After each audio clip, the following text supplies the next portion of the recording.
Good morning, students. Beta, hope you all are well at your home and enjoying our classes. Okay, but beside enjoying, please try to solve maximum MCQ for your NTSC exam or any competitive exam.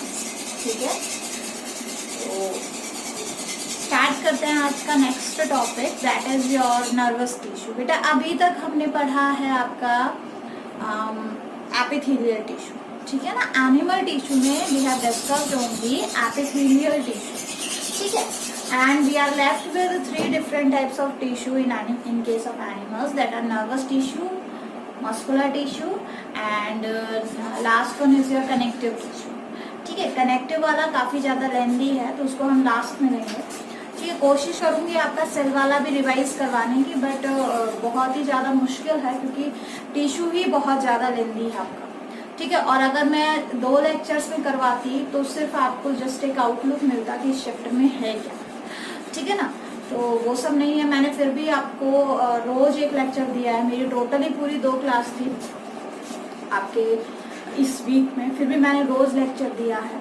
ठीक है ना, at least आपकी चीज़ें normal चीज़ें भी अगर revise हो जाती हैं तो भी बहुत बड़ी बात है. ठीक है, आगे बात समझ में. तो लेट्स रिवाइज नर्वस टिश्यू. थोड़ा सा डीपली लेना जरूरी है क्योंकि हरियाणा में जो एनटीएससी का एग्जाम होता है वहाँ पे डीप से क्वेश्चंस आते हैं, सारे नहीं आते. ठीक है, बट 1 या 2 क्वेश्चंस तो बहुत ज़्यादा डीप से डाले जाते हैं, दैट आर बाउंसर क्वेश्चंस. ठीक है, मान के चलिए 14 क्वेश्चंस जो आपके आ रहे हैं, उन 14 क्वेश्चंस में से आपके 10 नॉर्मल क्वेश्चंस होते हैं. ठीक है ना, नॉर्मल होता है, चाहे वो आपकी 10th से हो या 9th से हो, बिल्कुल नॉर्मल मिलेंगे. और जनरली बच्चे, सभी बच्चे वो कर सकते हैं. बायो की बात बता रही हूँ मैं स्पेसिफिकली, वो क्वेश्चन सभी बच्चे कर सकते हैं.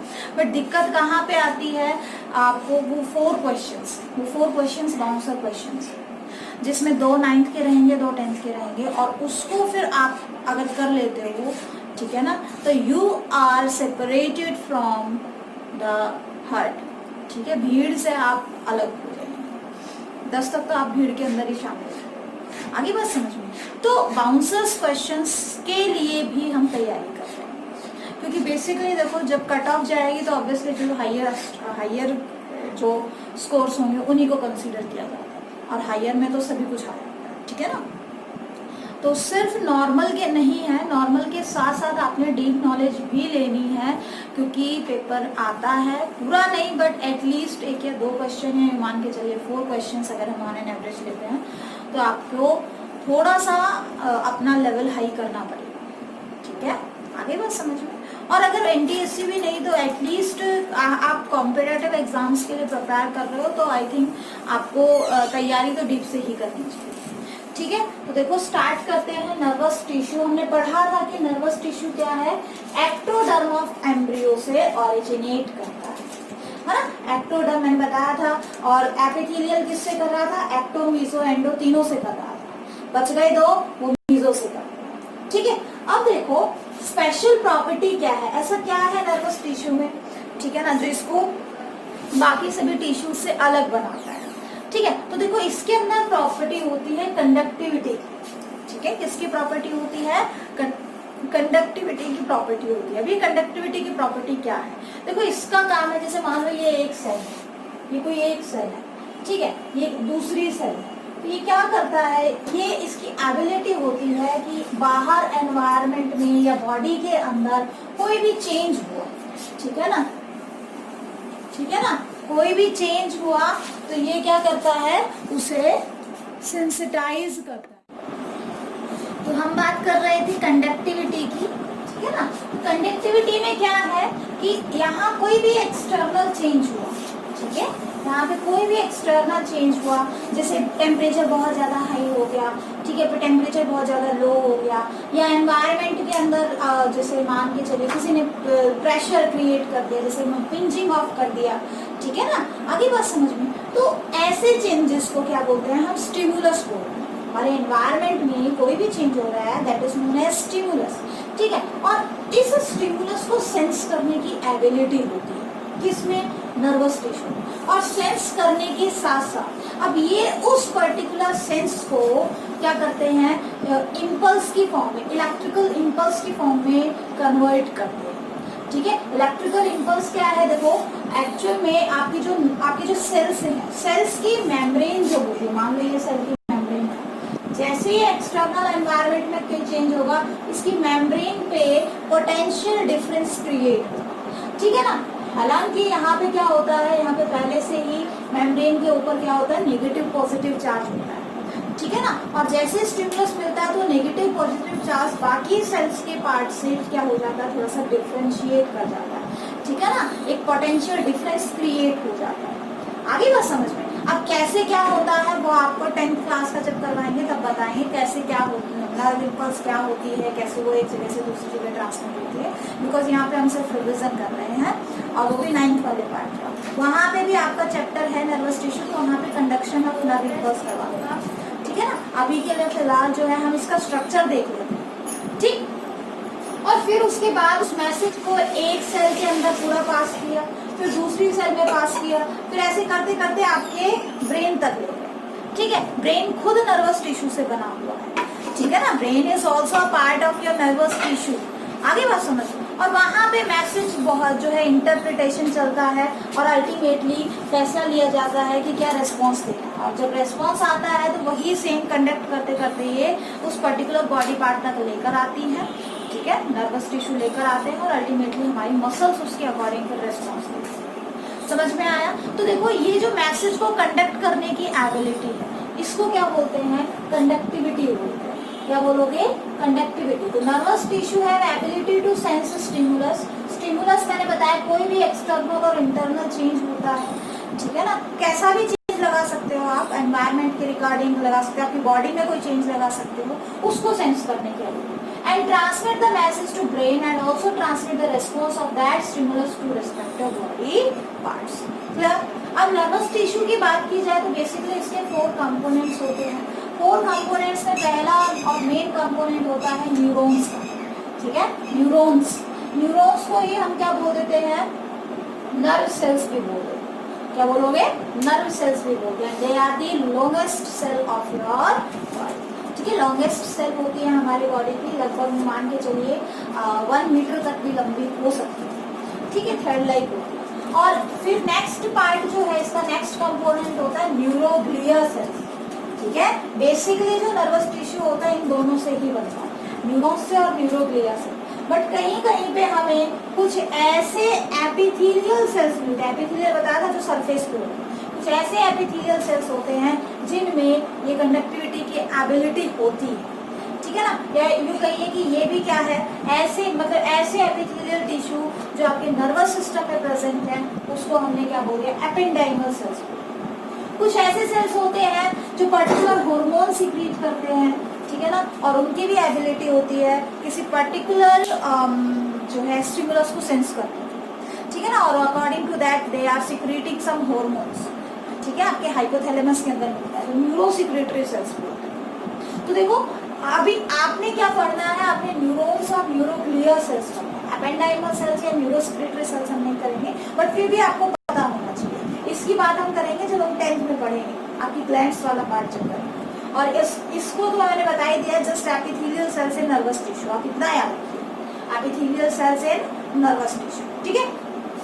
न्यूरोग्लियल सेल्स क्या होता है, पैकेजिंग सेल्स। पैकेजिंग सेल्स इसलिए देखो ये मेन काम तो करता है neurons are the structural and functional unit of nervous tissue. लेकिन जो न्यूरोग्लियल सेल्स होते हैं, अब न्यूरॉन्स की पैकेजिंग के लिए, सपोर्ट के लिए, अब न्यूरॉन्स क्या होता है बेटा, थ्रेड लाइक स्ट्रक्चर्स होते हैं, तो उनको सपोर्ट करने के लिए, चारों तरफ से सपोर्ट करने के लिए, ठीक है ना, क्या होता है, कुछ सपोर्टिव सेल्स होते हैं जिनको हम पैकेजिंग सेल्स भी बोल सकते हो या सपोर्टिव सेल्स भी बोल सकते हो। इसमें आपके एस्ट्रोसाइट्स आप पढ़ोगे, ऑलिगोडेंड्रोसाइट्स पढ़ोगे, ठीक है, माइक्रोग्लायल सेल्स पढ़ेंगे। माइक्रोग्लायल सेल्स क्या है, इसको मैं यही लिखवा देती हूँ, they are phagocytic cells in a nervous tissue. काम क्या होता है, बस इम्यूनिटी प्रोवाइड करना। फैगोसिटिक सेल्स क्या होते हैं, ऐसे सेल्स जो फैगोसाइटोसिस शो करता है। फैगोसाइटोसिस मतलब सेल ईटिंग करना, ठीक है। सेल ईटिंग का मतलब क्या है, जैसे मान लो कोई भी बैक्टीरिया आ गया या कोई भी ऐसी चीज जो हमारी बॉडी की नहीं है, ठीक है, उसे ईट करके डाइजेस्ट करके खत्म करने का काम किसका होता है, फैगोसिटिक सेल्स का। तो ये क्या है, देखो फैगोसिटिक सेल्स क्या होते हैं, मैक्रोफेजेस होते हैं। मैक्रोफेजेस क्या है वो हम पढ़ेंगे टिश्यू कनेक्टिव टिश्यू वाले पार्ट, ठीक है ना। तो ऐसी सेल जो बेसिकली क्या कर रही है, अनवांटेड बैक्टीरिया, वायरस या कोई भी चीज लगा लो आप, ठीक है ना, जो हमारी बॉडी की नहीं है, ठीक है, उसको खत्म करने का काम, उसको डिस्ट्रॉय करने का काम कौन करता है, ऐसे फैगोसिटिक सेल्स करते हैं, उसको एंगल्फ कर जाते हैं, खा जाते हैं, ठीक है। तो इस तरीके से वो हमें इम्यूनिटी देता है। तो ये क्या है, मतलब कि नर्वस टिश्यू का हिस्सा है, और ऐसे फैगोसिटिक सेल्स जो सिर्फ आपको नर्वस टिश्यू में मिलेंगे, और उनका नाम हमने बदल दिया, दैट इज माइक्रोग्लियल सेल्स, ठीक है। मैक्रोफेजेस या फैगोसिटिक सेल ना रख के क्या कर दिया, माइक्रोग्लियल सेल्स। आगे हम बात करेंगे मैक्रोफेजेस क्या होते हैं, वहां से फिर आपको इसको रिलेट करके समझाऊंगा, ठीक है। और ये दो अलग अलग टाइप के न्यूरोग्लियल सेल्स होते हैं जिसके बारे में आपको डिटेल से मैं बताऊंगी, ठीक है। अब देखो बेसिकली हमें पढ़ना है न्यूरॉन्स क्या होते हैं। Neurons are the structural and functional unit of nervous tissue, मतलब नर्वस टिश्यू को बनाने का काम, ठीक है। पूरा नर्वस सिस्टम जो है हमारे, नर्वस टिश्यू जो है, बेसिक सिस्टम तो नहीं कहेंगे, नर्वस टिश्यू जो है वो किससे बना हुआ है, न्यूरॉन्स से बना हुआ है।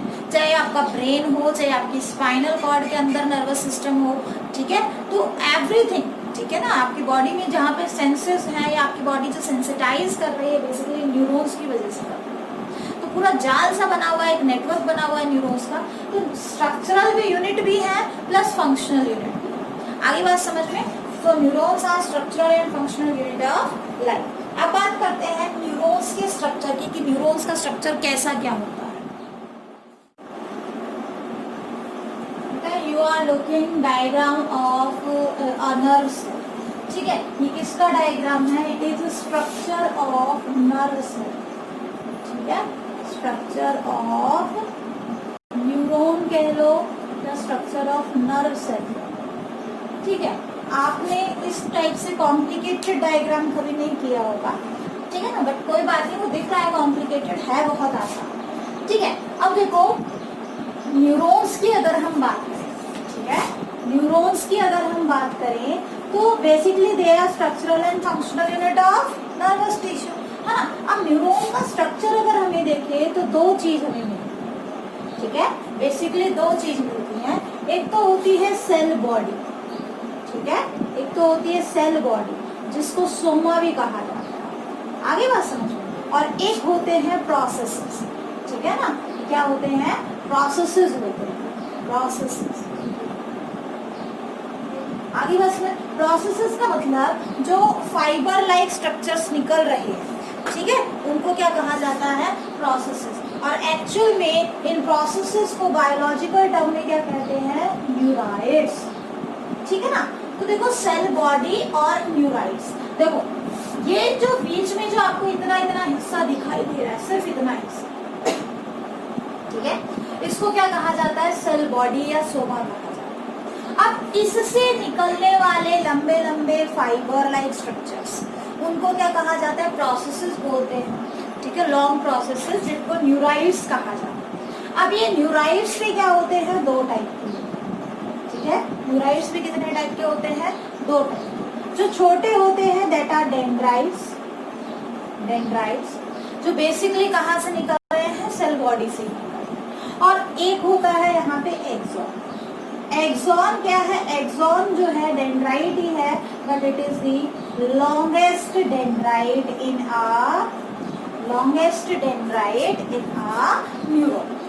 आगे बात समझ में, ठीक है। तो देखो अगर हम बात करें एक पर्टिकुलर न्यूरॉन की, तो इसके तीन हिस्से हो गए, cell body, dendrite and axon. तो देखो अब डायग्राम में देखते हैं, this one is cell body. अब यहाँ से ये छोटे छोटे फाइबर लाइक स्ट्रक्चर्स जो निकल रहे हैं, इनको क्या बोलते हैं हम, डेंड्राइट्स बोलते हैं। और यहाँ से एक जगह से क्या निकल रहा है, एक लंबा सा, देखो है ये भी डेंड्राइट, वही सेम ही है, ये और ये सेम ही है सारे, बट ये लंबा है, तो लॉन्गेस्ट डेंड्राइट को हम क्या बोलते हैं, एक्सॉन बोलते हैं। Longest dendrite is known as axon, ठीक है। अब हमें देखना है कि किस पार्ट में क्या क्या चीजें मिल रही है, ठीक है ना। अब देखो सबसे पहले बात करते हैं सेल बॉडी, ठीक है। सेल बॉडी में क्या मिलेगा आपको, न्यूक्लियस मिलेगा। This one is the nucleus of the neuron. Neuron का जो मेन न्यूक्लियस होता है उसको क्या कहेंगे, न्यूक्लियस ऑफ न्यूरॉन, ठीक है, और इसके अंदर न्यूक्लियोलस भी है। चारों तरफ क्या है, साइटोप्लाज्म है। अब साइटोप्लाज्म ध्यान रखना डेंड्राइट में भी होगा और एक्सॉन, ठीक है ना। Dendrites also have axon, sorry dendrites also have cytoplasm and axon also have cytoplasm, ठीक। इसके अलावा सेल ऑर्गेनल्स आपको कहाँ देखने को मिलेंगे, सेल बॉडी। जैसे बात करें यहाँ पे आपको माइटोकॉन्ड्रिया भी देखने को मिलेगा इस तरीके से, क्योंकि देखो एनर्जी को नर्व इम्पल्स कंडक्शन करनी है तो ऑब्वियसली क्या है, यहाँ पे एनर्जी की रिक्वायरमेंट होती है, तो हाई अमाउंट में माइटोकॉन्ड्रिया मिलता है, ठीक है। इसके साथ साथ और क्या मिलेगा आपको, यहाँ पे गोल्जी बॉडीज भी मिल सकती हैं, कम अमाउंट में मिलेगी बट मिलती है, ठीक है ना। आगे बात समझ लो। अब इम्पॉर्टेंट क्या है, बाकी सेल ऑर्गेनल्स भी होते हैं बट ध्यान रखना कौन सा सेल ऑर्गेनल नहीं होता, एक इम्पॉर्टेंट चीज है, सेंट्रियोल्स आर एब्सेंट, ठीक है ना, ध्यान रखना इस बात को। हालांकि ये बात आज अगर हम देखें, आज रिसेंट टाइम को देखते हैं तो ये बात भी क्या कर दी गई है, डिस्कार्ड कर दी गई है, ठीक है ना। केवल कुछ न्यूरॉन्स ही ऐसे होते हैं जिसमें सेंट्रियोल्स एब्सेंट होते हैं, बाकी के न्यूरॉन्स में सेंट्रियोल्स होते हैं, ठीक है ना। बट पहले ही कहा जाता था, बहुत पहले, ज्यादा प्रीवियस टाइम की बात नहीं है, अभी तक भी लास्ट तक हम मानते थे कि न्यूरॉन्स में सेंट्रियोल्स नहीं होते, ठीक है। और इसीलिए कहीं ना कहीं अगर हमारे न्यूरॉन्स डिस्ट्रॉय हो जाए, ठीक है, सेंट्रियोल्स का मेन रोल होता है सेल डिवीजन का, तो अगर सेंट्रियोल्स नहीं है और क्या है, सेल डिवीजन की जरूरत है, सेल डिवाइड नहीं करेगा, तो मान लो अगर एक बार न्यूरॉन्स क्या हो गए, उनकी डेथ हो गई, वो खत्म हो गए या इंजर्ड हो गए, तो उसकी रिकवरी पॉसिबल नहीं, ठीक है ना। आ रही है बात समझ में, उसकी रिकवरी बिल्कुल भी पॉसिबल नहीं, ठीक है। तो कहने का मतलब, जैसे मान लो आपके ब्रेन में जो चोट लग रही है, ठीक है, या आपके नर्वस टिश्यू आपके डैमेज हो रहा है, तो कभी भी रीजनरेट नहीं करेंगे। इसीलिए तो कहते हैं दिमाग में लगने वाली जो चोट होती है वो ठीक नहीं होती। क्यों ठीक नहीं होती, क्योंकि यहाँ पे वो किससे बना हुआ है, पूरा का पूरा ब्रेन, आपका ब्रेन बना हुआ है नर्वस टिश्यू से, ठीक है, न्यूरॉन्स से बना हुआ है, और न्यूरॉन्स एक बार अगर डैमेज हो गए तो उनको रिकवर करना बहुत ही ज़्यादा जो है मुश्किल है, ठीक है। ये क्यों कहा जाता है कि एक बच्चे का दिमाग 2 साल तक बढ़ता है, वो 2 साल तक बढ़ने की बात क्या है, वो यही तो है। देखो हमारे जो न्यूरॉन्स का नंबर है, ठीक है ना, वो सिर्फ या तो एम्ब्रियोनिक टाइम पे ग्रो करेगा, नंबर ऑफ न्यूरॉन्स का जो है that are decided at the embryonic time, ठीक है। और उसके बाद भी अगर थोड़ा बहुत इंक्रीज होना होता है तो लगभग 2 साल तक के बच्चे में जितने न्यूरॉन्स बनने होते हैं वो बन जाते हैं। उसके बाद, ठीक है, लगभग 2-2.5 साल के बाद फिर नए न्यूरॉन्स बनना बंद हो जाते हैं, ठीक है ना। और बाकी पर्सन की जब ग्रोथ होती है तो न्यूरॉन्स का साइज बढ़ेगा, नंबर नहीं बढ़ेगा, ठीक है। ऐसा इसलिए क्योंकि जनरली हम ये मान के चलते हैं कि centrioles are absent in case of neurons, that's why they are not able to divide, वो डिवाइड नहीं कर सकते, ठीक है। तो ऐसा कौन सा सेल ऑर्गेनल, ये इंपॉर्टेंट है, पेपर में आता है, ऐसा कौन सा सेल ऑर्गेनल है जो मतलब एनिमल टिश्यू के अंदर, neuron is an animal tissue, ठीक है ना, और वहाँ पे सेंट्रियोल्स एब्सेंट होते हैं। हालांकि सभी एनिमल सेल्स में होते हैं बट यहाँ पे नर्वस टिश्यू के अंदर ही एब्सेंट है, ठीक है। अब देखो और क्या मिलेगा आपको यहाँ पे देखने के लिए, आपको जगह जगह पे ये ब्लू कलर से क्या है, कुछ फाइबर्स दिखाई दे रहे हैं, ठीक है ना। इन फाइबर्स को हम देखो, ये ब्लू कलर से इस तरीके से ये फाइबर्स हैं ऐसे, ठीक है ना।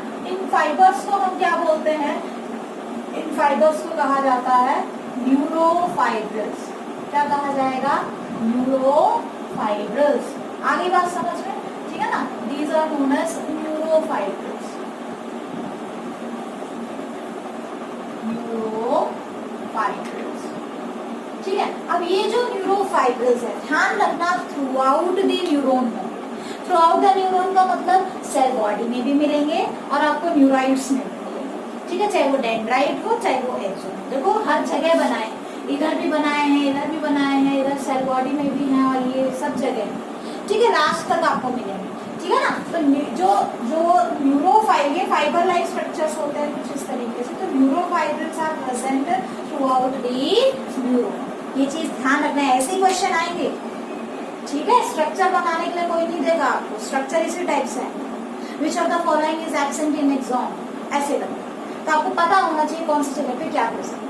अब बात करते हैं ये जो रेड कलर से हमने दिखाए हुए हैं डॉटेड स्ट्रक्चर, ये क्या है? इनको बोलते हैं मिसल्स ग्रैन्यूल। क्या बोलते हो? Micelles granule. एक्चुअल में क्या होता है कि ये राइबोसोम, एंडोप्लाज्मिक रेटिकुलम और आरएनए में भी एमआरएनए इससे बना हुआ है, ठीक है। और यहाँ से तो मतलब कई बार क्वेश्चन आया है, ठीक है ना, कि मिसल्स ग्रैन्यूल की केमिकल कंपोजिशन क्या होती है। तो राइबोसोम्स हो गए तो ऑब्वियसली आरएनए तो आ ही गया इसके अंदर, है ना। तो राइबोसोम्स कह लो, या तो डायरेक्ट लिखा मिलेगा राइबोसोम्स और ईआर, हो सकता है आरएनए लिखा हुआ ना मिले, क्योंकि राइबोसोम्स है तो राइबोसोम्स में आरएनए अपने आप जो है मानते हैं हम, आरएनए होता ही है, ठीक है ना। तो इसलिए राइबोसोम्स और ईआर भी लिख सकते हो, और मोर स्पेसिफिकली लिखे तो राइबोसोम्स, एंडोप्लाज्मिक रेटिकुलम और एमआरएनए, मैसेंजर आरएनए, ठीक है। ध्यान रखना, Nissl granules are present in the cell body and dendrite, ठीक है। ध्यान रखना, Nissl granules are not present in the axon region. Axon region में मिसल्स ग्रैन्यूल नहीं है। काम क्या है? अबंडेंट अमाउंट ऑफ राइबोसोम्स होता है तो ऑब्वियसली प्रोटीन सिंथेसिस करता है, ठीक है। तो यही रीजन है कि एक्सोन कभी भी अपनी प्रोटीन सिंथेसिस खुद से नहीं करेगा। It is dependent upon cell body for the protein synthesis, ठीक है। Because miscellus granules are present only in case of only in case of cell body, ठीक है। तो ये क्वेश्चन भी आपको याद रखना है, मिसल्स ग्रैन्यूल्स वाला क्वेश्चन आता है, ठीक है। अब बात करते हैं इस वाले रीजन की। देखो ये जो एक्सोन है, एक्सोन एक्चुअल में किससे बना हुआ है? देखो एक्सोन की जो मेम्ब्रेन होती है, ठीक है ना, axon, no doubt axon is a part of neuron, but axon वाले रीजन में जो मेम्ब्रेन आप देख रहे हैं उसको हम एक्सोलीमा बोल सकते हैं। लीमा मतलब लेयर, और एक्सोन की मेम्ब्रेन, उसको क्या कहा हमने? एक्सोलीमा। और इसके अंदर क्या भरा हुआ है? जो साइटोप्लाज्म भरा, उसको क्या बोल दिया हमने? एक्सोप्लाज्म, ठीक है। तो एक्सोलीमा और एक्सोप्लाज्म मिलकर क्या बना रहा है? एक्सोन बना रहा है। अब क्या है, देखो जब ये एक्सोन अल्टीमेटली लास्ट में जाके फिर क्या है, अपना सरफेस एरिया बढ़ाने के लिए क्या बनाएगा? अपने टर्मिनल्स की ब्रांचिंग कर देगा, दैट आर एक्सोन टर्मिनल्स, ठीक है। ब्रांचिंग हो गई, और ब्रांचिंग के लास्ट में आपको क्या है? एक बल्ब लाइक स्ट्रक्चर्स कुछ दिख रहे हैं, उनको बोलते हैं साइनेप्टिक नॉब। क्या होता है साइनेप्टिक नॉब? ये आपको बाय डायग्राम समझाऊंगी मैं, ठीक है ना। साइनेप्स क्या होता है, साइनेप्टिक नॉब क्या होता है, ये आपके 10th क्लास में है, ठीक है। फिलहाल के लिए हम 9th का रिवाइज कर रहे हैं, तो अभी आप स्ट्रक्चर पढ़ेंगे। तो साइनेप्टिक नॉब जो है वो प्रेजेंट है, ठीक है। अब देखो, तो एक्सॉन हो गया हमारा, सेल बॉडी हो गई, और ये जो प्रोसेसेस है डेंड्राइट्स का काम होता है नर्व इम्पल्स को रिसीव करना और सेल बॉडी को देना, ठीक है। नर्व इम्पल्स को रिसीव करना और सेल बॉडी को देना, इस पे क्या होते हैं? कुछ रिसेप्टर्स लगे जो पर्टिकुलर केमिकल, जिनको न्यूरोट्रांसमीटर कहते हैं, उनको रिसीव करते हैं। अभी आगे जब हम करेंगे नर्व इम्पल्स कंडक्शन करेंगे, वहां आपको समझ में आएगा, ठीक है ना। फिलहाल के लिए बस आप ये ध्यान में रखो कि 3 हिस्से, डेंड्राइट, सेल बॉडी और एक्सोन, क्लियर, ठीक है। अब देखो, कई बार, हर बार नहीं, कभी कभी कुछ ऐसे न्यूरॉन्स भी हैं जिसमें एक्सोन के ऊपर जगह जगह एक फैटी सब्सटेंस की क्या होती है? डिपोजिशन हो जाती है, ठीक है, उसकी प्रोटेक्शन के लिए। उस फैटी सब्सटेंस की जो कवरिंग होती है उसको बोलते हैं माइलिन शीट। क्या बोलोगे? Myelin sheath. हमेशा नहीं होगी, कभी कभी किसी किसी जगह पे होती, कहाँ होती है वो आगे समझाएंगे, ठीक है ना। इसको क्या बोलते हैं? Myelin sheath. और देखो ये पूरी तरह से एक्सोन को कवर नहीं करता, क्यों? क्योंकि जहां जहां माइलिन शीट होगी वहां वहां नर्व इम्पल्स की कंडक्शन नहीं, ठीक है। और ऑब्वियसली नर्व इम्पल्स कंडक्शन तो करनी है इसको।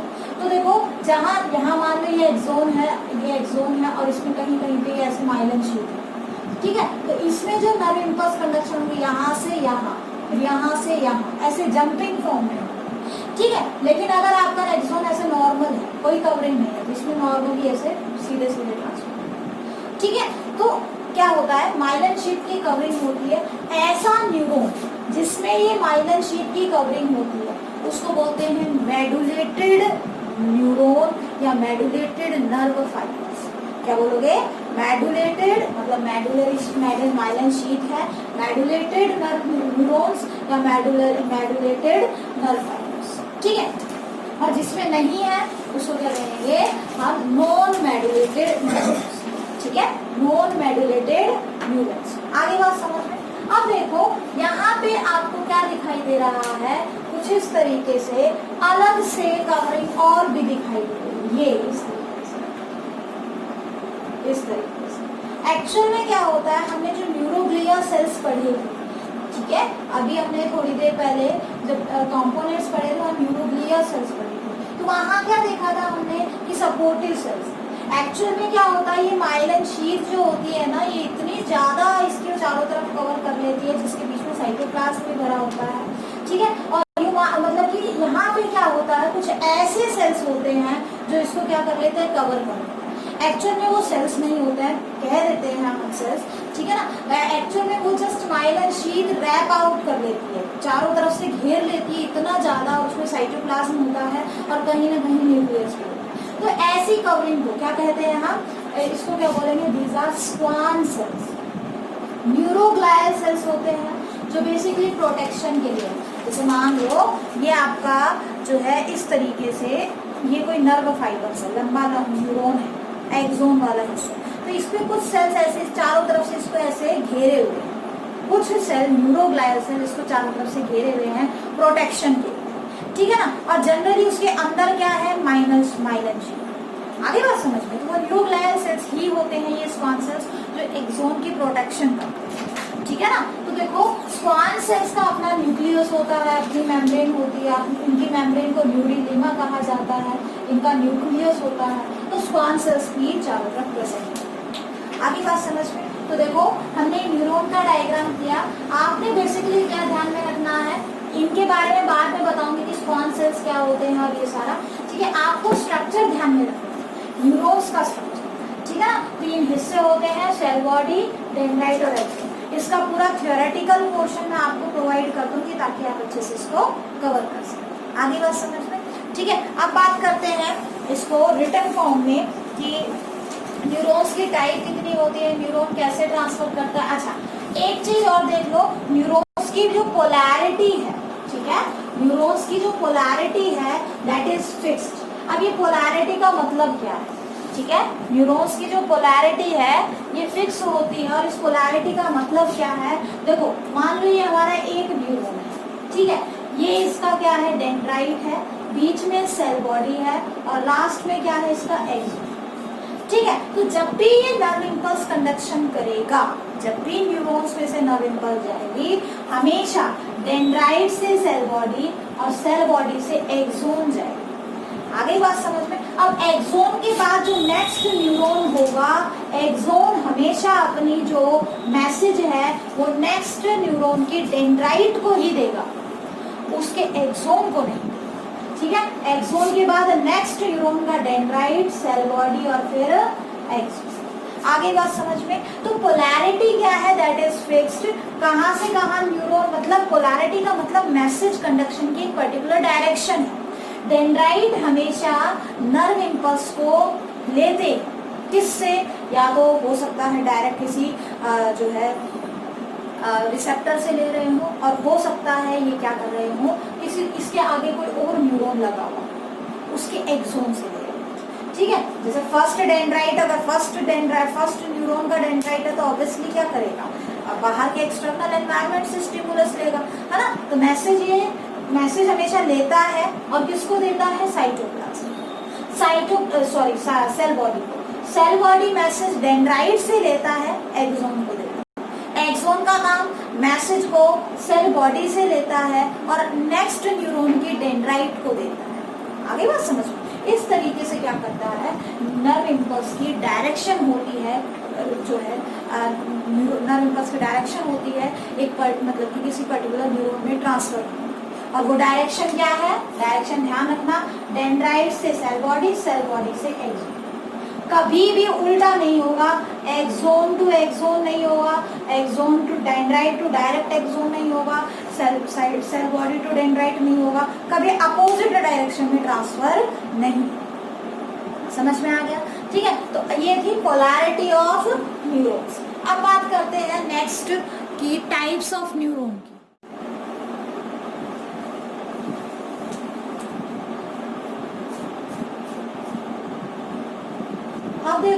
टाइप्स ऑफ न्यूरॉन की बात करते हैं, ठीक है। तो अलग अलग बेसिस पे हमारे पास अलग अलग टाइप के न्यूरॉन्स हैं, ठीक है। तो देखो सबसे पहले on the basis of number of neurites, यानी न्यूराइड्स कितने हैं, कैसे हैं, जैसे डेंड्राइट और एक्सोन की बात करते हैं बेसिकली यहाँ पे हम, और ये बहुत ज्यादा इंपॉर्टेंट है, यहाँ से भी क्वेश्चन आता है, ठीक है ना। देखो एक तो होते हैं यूनिपोलर न्यूरॉन, आपको ये देखना है डेंड्राइट के रेस्पेक्ट में, ठीक है ना।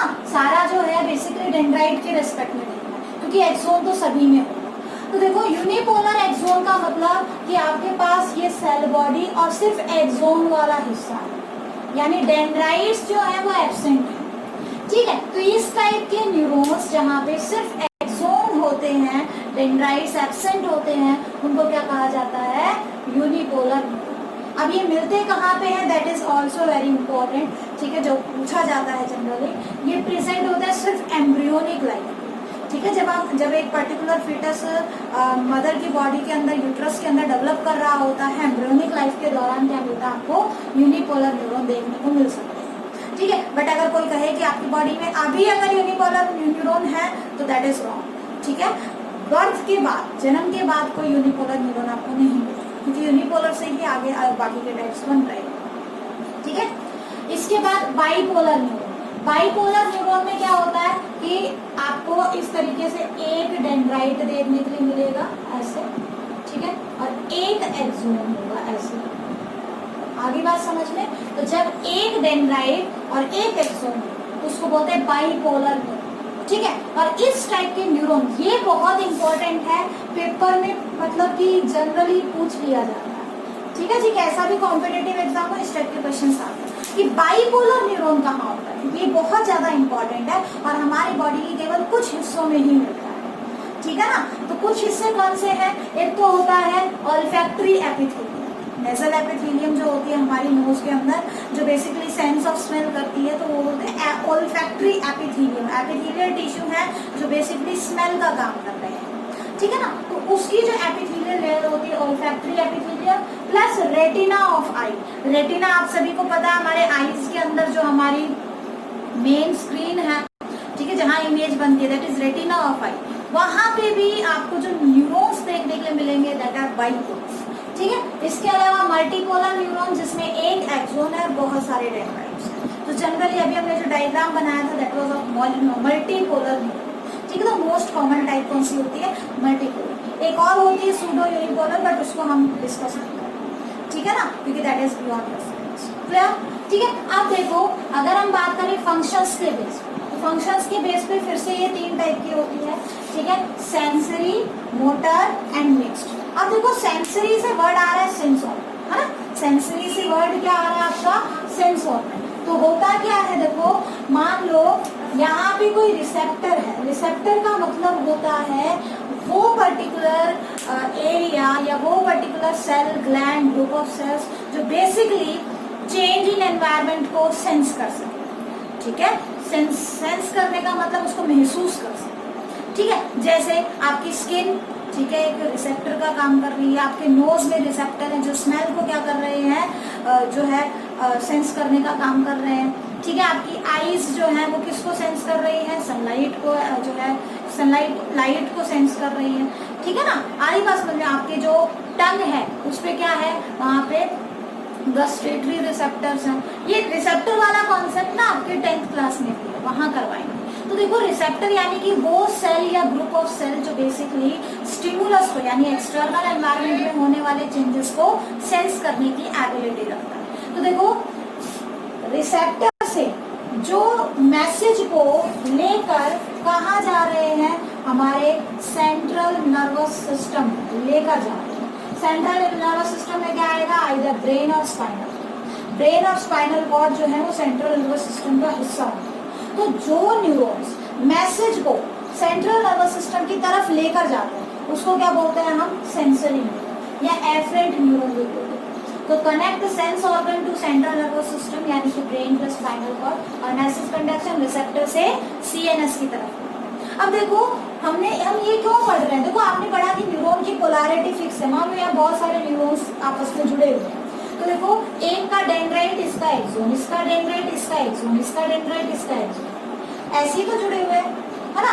अब वापस जब यहाँ से मैसेज, ठीक आपने मैसेज भेज दिया ब्रेन तक, अब वापस आने के लिए सेम रूट तो फॉलो कर नहीं सकती नर्व, क्यों, एक्सोन से डेंड्राइट में कभी मैसेज कंडक्शन नहीं होगा, तो एक दूसरा रूट फॉलो करना पड़ेगा कुछ इस तरीके से, ठीक है ना। और दूसरा रूट जब फॉलो करती है वो, तो ऐसे न्यूरॉन्स जो मैसेज को सेंट्रल नर्वस सिस्टम से इफेक्टर तक लाते हैं, इफेक्टर वो हिस्सा जो रिसेप्टर के जो सेंसेशन है उसके लिए रेस्पॉन्स दे रहा है, ठीक है। जैसे मान लो आपने जो है गर्म प्लेट को टच किया तो क्या है, आपके यहाँ पे जो है रिसेप्टर्स थे स्किन में, थर्मो रिसेप्टर्स थे, उन्होंने उसको सेंस किया, ब्रेन तक भेजा, ब्रेन ने अब मैसेज किया कि हाथ हटा लो, तो हाथ क्या हो गए आपके इफेक्टर, बट हाथ अपने आप थोड़ी हटेंगे, हाथ हटते हैं आपके हैंड्स, कैसे मूव करोगे आप, कैसे लिफ्ट करोगे, आपके मसल्स से। तो मसल्स जनरली क्या होती हैं, इफेक्टर, क्योंकि कोई भी टाइप की मूवमेंट लगा लो, किसी भी टाइप का रेस्पॉन्स लगा लो, आप अपने मसल्स की बेस पे करते हो या आपकी ग्लैंड्स रेस्पॉन्स करते हो, तो इफेक्टर्स में जनरली मसल्स या ग्लैंड्स की बात है। तो देखो अगर मैसेज जो है सीएनएस से कहाँ आ रहा है, आपके इफेक्टर तक आ रहा है, ठीक है। तो ऐसे न्यूरॉन्स जो मैसेज को सेंट्रल नर्वस सिस्टम से इफेक्टर तक भेजते हैं उनको बोलते हैं मोटर न्यूरॉन्स या इफरेंट न्यूरॉन्स, ठीक है। और तीसरी जो टाइप होती है दैट इज मिक्स्ड न्यूरॉन्स, जिनको बोलते हैं रिले न्यूरॉन्स, ठीक है ना। और रिले न्यूरॉन्स क्या करती हैं, जैसे अब सीएनएस के अंदर क्या है, कहीं ना कहीं इनको और इनको जोड़ने वाला कुछ चाहिए, है ना, सेंट्रल नर्वस सिस्टम में, तो ऐसी न्यूरॉन्स जो आपके सेंसरी न्यूरॉन और मोटर न्यूरॉन को जोड़ती है, ठीक है ना। या फिर ऐसे न्यूरॉन्स जो बेसिकली दोनों का काम करते हैं, लेके भी आ रहे हैं और लेके भी जा रहे हैं, ठीक है ना, उनको हम क्या बोलते हैं, मिक्स्ड न्यूरॉन या बेसिकली रिले, ठीक है। तो ये तो बात किसकी थी, on the basis of number of neurites and on the basis of function, ठीक है। और यहाँ से देखो क्वेश्चन आता है, इसलिए अच्छे से कर लेना। अब तीसरी जो टाइप होती है that is on the basis of presence और एब्सेंस ऑफ माइलिन शीट। अब इसको यहाँ अच्छे से समझ लेना, ये माइलिन शीट का कॉन्सेप्ट क्या है, क्योंकि बच्चे कंफ्यूज रहते हैं ये माइलिन शीट होती क्या है। पहले हम माइलिन शीट देखते हैं कि है क्या ये माइलिन शीट। मान लो ये आपका मैंने एक्सोन बनाया, ठीक है, ये हमने क्या बनाया, एक्सोन बनाया, ठीक है। जैसे मान लो ये आपका एक्सोन वाला हिस्सा है, अब इस एक्सोन को चारों तरफ से कोई एक सेल ऐसे घेर ले, ठीक है, चारों तरफ से कोई एक सेल ऐसे घेर ले, तो वो सेल क्या है, सपोर्टिव सेल है, न्यूरोग्लायल सेल है, और उस सेल का नाम हमने रख दिया स्क्वान सेल, ठीक है। जैसे ये आपकी सेल को चारों तरफ से एक सेल ने एक्सोन को चारों तरफ से एक सेल ने घेर लिया, जिसको क्या बोला हमने, स्क्वान सेल, क्या बोला, स्क्वान सेल्स, ठीक है। स्क्वान सेल्स का अपना न्यूक्लियस होगा और स्क्वान सेल की अपनी क्या होगी, न्यूरिलेमा। न्यूरिलेमा का मतलब इसकी अपनी मेम्ब्रेन हो, और एक्सोन की मेम्ब्रेन को क्या कहा था, एक्सोलेमा कहा था, वो न्यूरॉन का पार्ट है। और स्क्वान सेल आपकी ग्लायल सेल्स है एक तरीके से। स्क्वान सेल आपको हर न्यूरॉन में देखने के लिए मिलेंगे, आगे बात समझ में, स्क्वान सेल आपको क्या मिलेंगे, हर न्यूरॉन में देखने के लिए मिलेंगे, क्लियर। यहाँ पे भी एक स्क्वान सेल है, मान लो यहाँ पे भी एक स्क्वान सेल है, यहाँ पे भी एक स्क्वान सेल है, ये जस्ट प्रोटेक्शन के लिए, ठीक है। और ऐसा नहीं है कि स्क्वान सेल आ गया तो नर्व इम्पल्स कंडक्ट नहीं होती, यहाँ से यहाँ कंटिन्यूअसली नर्व इम्पल्स होती रहेगी, लगातार नर्व इम्पल्स कंडक्शन चलता रहेगा। अब क्या है, कुछ तो ऐसे न्यूरॉन्स जिसमें सिर्फ आपको चारों तरफ क्या देखने को मिलता है, स्क्वान सेल्स मिलते हैं, ठीक है, कोई माइलिन शीथ नहीं बनी है, ठीक है ना। तो इस टाइप के न्यूरॉन्स को क्या बोलते हैं, non myelinated nerve neurons, non myelinated neurons, ऐसे न्यूरॉन्स यानी कि विदाउट माइलिन शीट, आगे बात समझ में। लेकिन कई बार क्या होता है, कुछ न्यूरॉन के केस में ये जो स्क्वान सेल आपने बनाए, ठीक है, ये जो स्क्वान सेल आपने बनाए थे जिसका अपना न्यूक्लियस था, एक्चुअल में क्या होता है, स्क्वान सेल देखो, स्क्वान सेल न्यूरोग्लायल सेल्स होते हैं जो न्यूरॉन को चारों तरफ से ऐसे मेम्ब्रेन की फॉर्म में घेरते हैं, रैपिंग ऑफ एक्सोन करते हैं।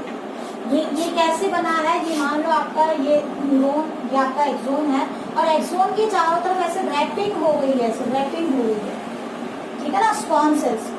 ठीक, तो अब क्या है, इन्होंने स्क्वान सेल ने क्या एक सब्सटेंस सीक्रेट करना स्टार्ट कर दिया, फैटी सब्सटेंस। ठीक है, उस फैटी सब्सटेंस को हमने क्या कहा, उस फैटी सब्सटेंस को हमने कहा माइलन शीट। उस फैटी सब्सटेंस को हमने क्या कहा, माइलन शीट कहा। आगे बात समझ में, ठीक है ना। जहां जहां स्क्वान सेल मिलेगा वहीं पे आपको क्या मिलेगी, माइलन शीट, क्योंकि myelin sheet is secreted by Schwann cell.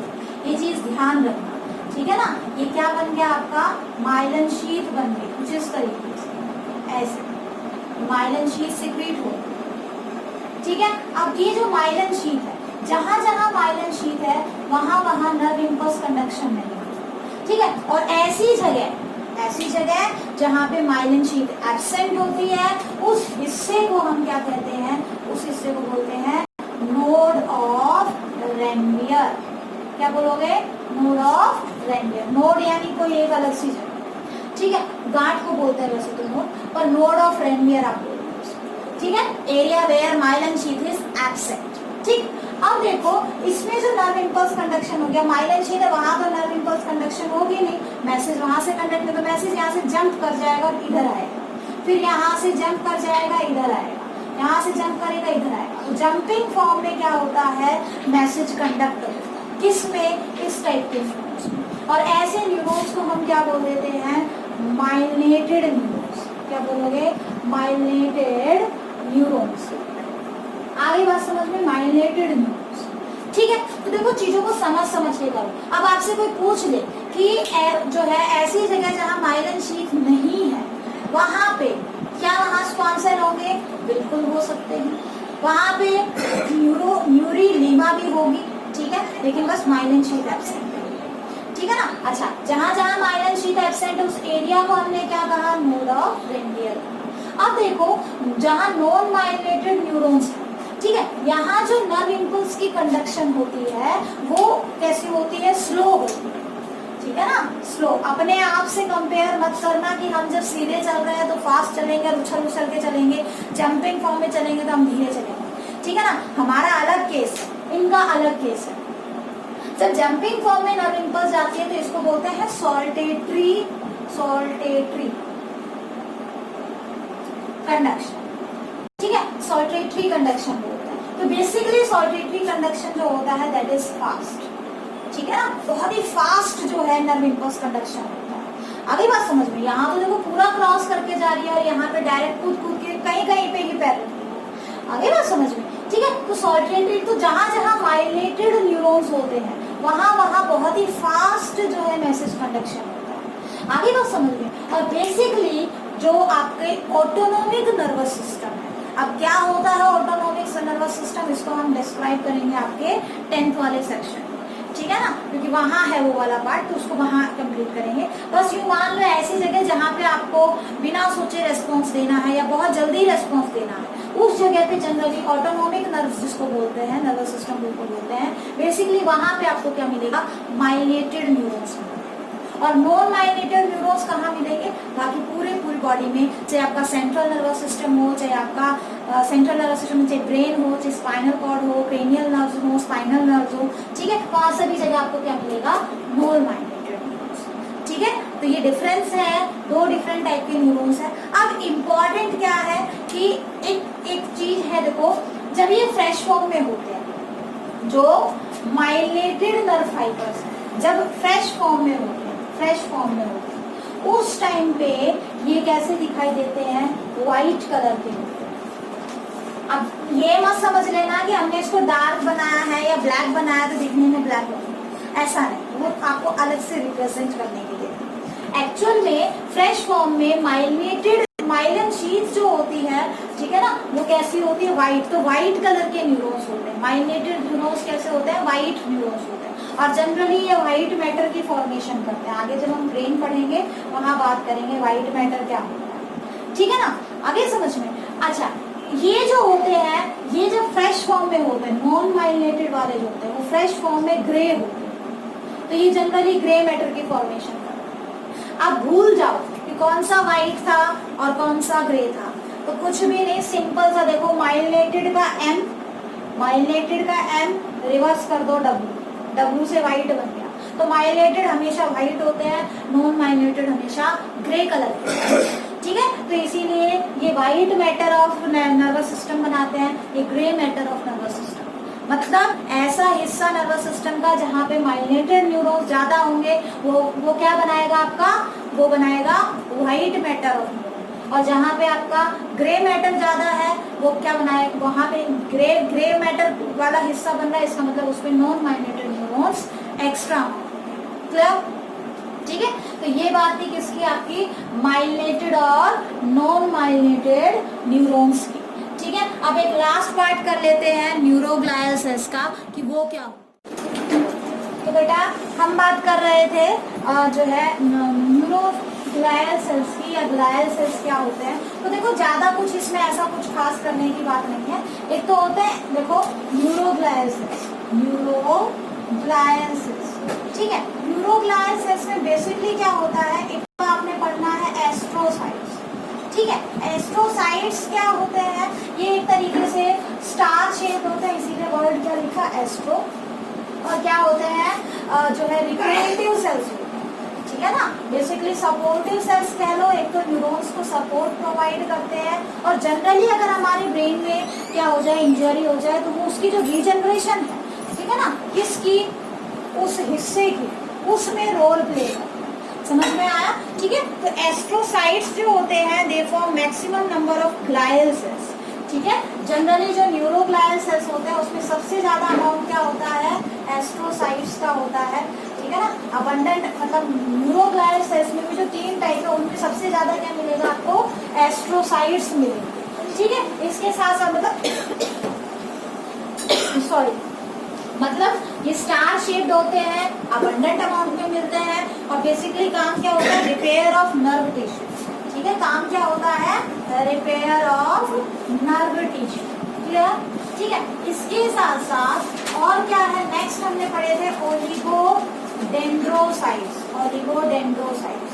ये भी क्या है, सपोर्टिव सेल्स होते हैं, ठीक है। सपोर्ट करते हैं नर्वस टिश्यू को, बाइंडिंग का काम करते हैं, सपोर्ट का काम करते हैं। और कुछ जगह पे जहाँ स्पॉन सेल एब्सेंट होते हैं वहाँ पे ये माइलिन शीट की भी फॉर्मेशन करते हैं, ठीक है। और तीसरी टाइप जो थी दैट वाज माइक्रोग्लायल सेल्स। तो इसका फंक्शन हम पहले ही डिफाइन कर चुके हैं कि ये क्या होते हैं, मैक्रोफेजेस होते हैं, ठीक है ना।